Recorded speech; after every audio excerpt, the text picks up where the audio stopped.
Wala nang maraming paligoy-ligoy pa, diretso sa punto na. Maiksi lang ang komentaryo, pero diretso sa punto. Maraming kuro-kuro, may tiwali, may totoo. Dito, sa puntong diretso tayo. Punto diretso.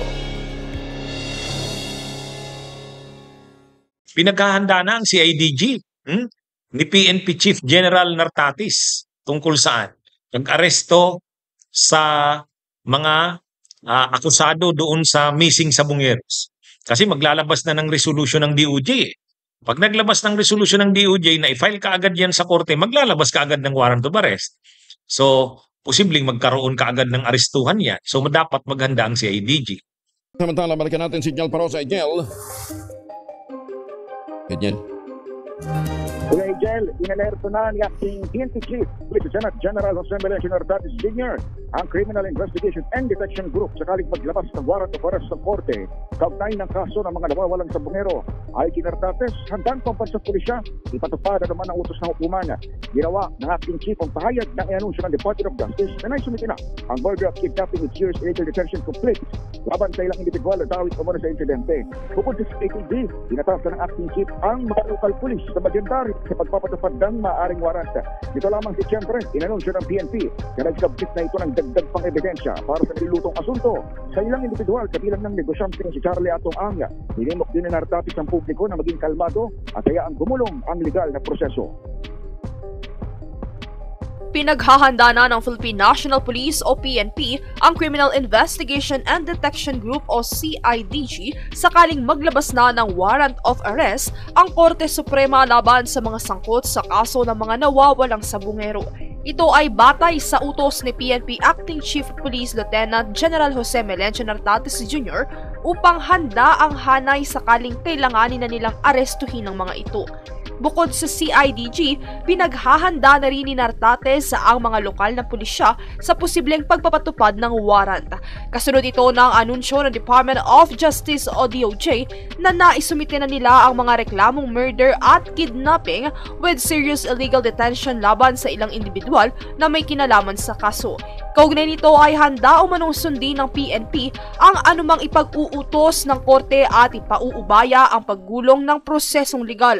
Matatandaan na inanunsyo ng PNP nitong nagdaang buwan na kanila nang naisumite ang mga karagdagang ebidensya sa nilulutong reklamo laban sa ilang individual kabilang na ang negosyanteng si Charlie Atong Ang na isiniwalat na may kinalaman sa kaso ayon sa whistleblower na si Julie Patidongan. Samantala, patuloy naman ang pag-recover ng mga buto sa Taal Lake kung saan kamakailan ay kinumpirma ng DOJ na human bones ang 887 na specimen. Bahagi ito ng search and retrieval operations ng Philippine Coast Guard para sa kaso.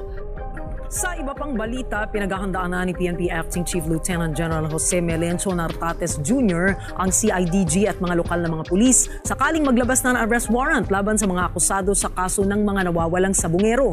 Tiniyak ni Nartatis na handa ang PNP na ipatupad ang batas kapag nakumpleto na ang proseso sa korte. Kaugnay nito, inihayag naman ng DOJ na naisumiti na para sa resolusyon ang reklamong kidnapping, illegal detention at multiple murder laban sa negosyanteng si Charlie Atong Ang, Gretchen Barreto at iba pang mga akusado. Mula 2021 hanggang 2022 ay nasa 34 na mga sabongerong naiulat na nawawala na sinasabing may kinalaman sa dayaan sa sabong. Pinaghahanda na ni PNP Chief Nartatis ang CIDG. Kasi ano na daw, malapit nang i-resolve ng DOJ ang kaso ng mga missing sabongeros. At ang ang matindi kasi diyan, ang mga akusado, ang mga sa initial na mga investigasyon, lumalabas na ang mga mastermind o pangunahing nagplano niyan at nag-implement ay sila Atong Ang, si Gretchen Barreto. Yan yung mga pangalan na lumalabas na involved dyan eh. Saka mga pulis, yung mga pulis. Kaya dahil medyo kilalang tao ang mga dito, ang mga respondents o pinagpapanagot, sila Atong Ang, kilalang tao yan, si Gretchen Barreto, mayroon pa nga si Attorney Caroline Cruz, nababanggit pa dyan eh. So, kung lumabas ang desisyon yan ng RTC, ng DOJ, kaagad-agad ipa-file yan sa korte. At pag final yan sa korte, kaagad-agad din maglalabas siya ng warrant of arrest. Pag naglabas ng warrant of arrest, ano yun, kailangan ipatupad yun ng CIDG o ng sinumang law enforcement units or agencies. Kaya, hindi pwedeng hindi ito aksyonan ng PNP. Kaya dapat maghanda. Ang sabi ni Nartates, maghanda na kasi malapit nang lumabas ang desisyon ng DOJ dyan sa kaso na yan ng missing sa Bungeros. Kaya ay pag linabas yung desisyon na yan dyan, tapos final yan sa korte, ang korte mag-i-issue ng warrant of arrest. Aarestuhin ngayon sila Atong Ang kung talagang may finding sa kanila ng probable cause. Aarestuhin sila niya. At ano yon, hindi naman ito mga simpleng tao. Mga kilalang tao ito. So kailangan handa ang PNP diyan, sabi ni PNP Chief Nartatis. Kailangan handa ang CIDG. Mabigat itong gagawin nilang pag-aresto, mga kilalang tao to, makapangyarihan, mayaman, maimpluwensya.